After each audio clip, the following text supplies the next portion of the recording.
We're here with Dinny Noone and he's going to tell us about his memories from his school day.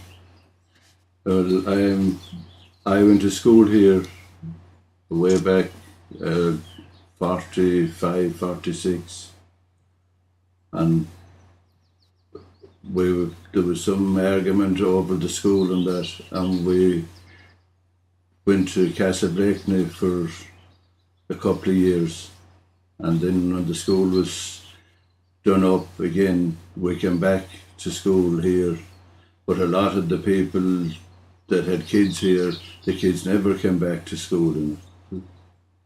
And I remember going to school. There weren't happy days, no doubt, that I couldn't say the word.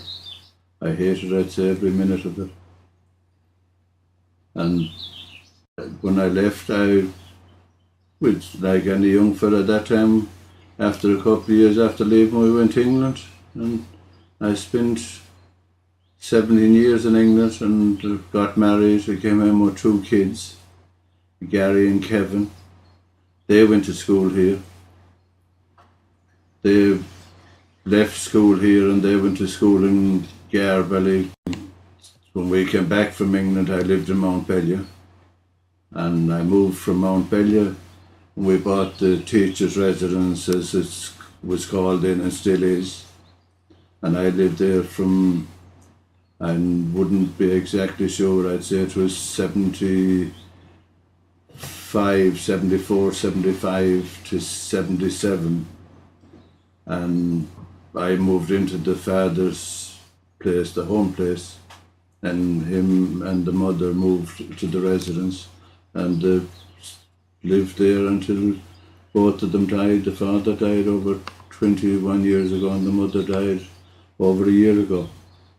This residence is the same as it was since I grew up. Remember, as a child, there was nothing added to it.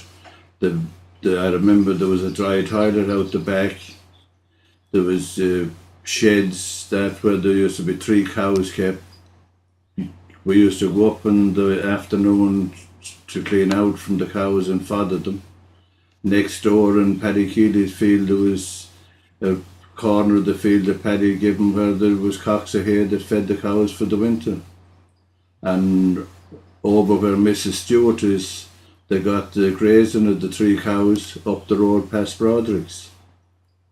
And that was my memory of it, of the school, And they were well, as we thought in those days, they were the wealthiest people around because they really never bought anything. Everyone would give them potatoes, vegetables, all that. That was all given for free. They never sowed a garden, not that I remember any of it. And I remember they used to cut the turf down here in the bog, but I remember way back, I don't know whether I should say it or not, but on a Saturday we used to collect to give them a hand to bring home the turf. And that time there'd be very little horses, but there'd be donkeys all over the place, but there was one really good donkey. And down here at the river in Rahines there was a wooden bridge, but the donkey wouldn't cross the wooden bridge. So Tom Murphy, the teacher, thought, I'll be smarter than the donkey, I'll get him to cross the bridge if it took me all day. So he sent up, the donkey is always fond of carrots. Any donkey would eat carrots. So he sent up for carrots anyways, and he got a long stick, and he stood up in the cart, and he got the donkey to eat the carrot first, to pick at it, and then he shoved it out over the donkey would have his head out forward to pick the carrot. But as soon as the donkey had hit the wooden bridge, there's no way the donkey had crossed the river. And we spent hours and hours trying to get this donkey to cross the river.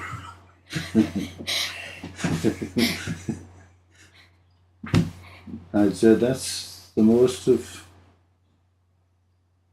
the schoolyard. I remember the schoolyard, the when the school was first opened after it closed for a couple of years, in the schoolyard, it wasn't a schoolyard as such, it was just a hill. And they dug the foundation for the wall to go all the way around the school, which would be level, but there was a huge hill in the middle. And Father Kenny decided that the school was going to be closed, and they thought they'd have to do something with to repair it. But I remember we had a meeting. I used to be in the board that time. We had a meeting one night that we were going to put in central heating, which we did. They were putting carpet in the school rooms inside, and we levelled the hill. I remember there was supposed to be 8 or 10 people to come with tractors and trailers to level the hill, but on the days that there was only 1 or 2 showed. But the hill was taken away, leaving it level the way it is today.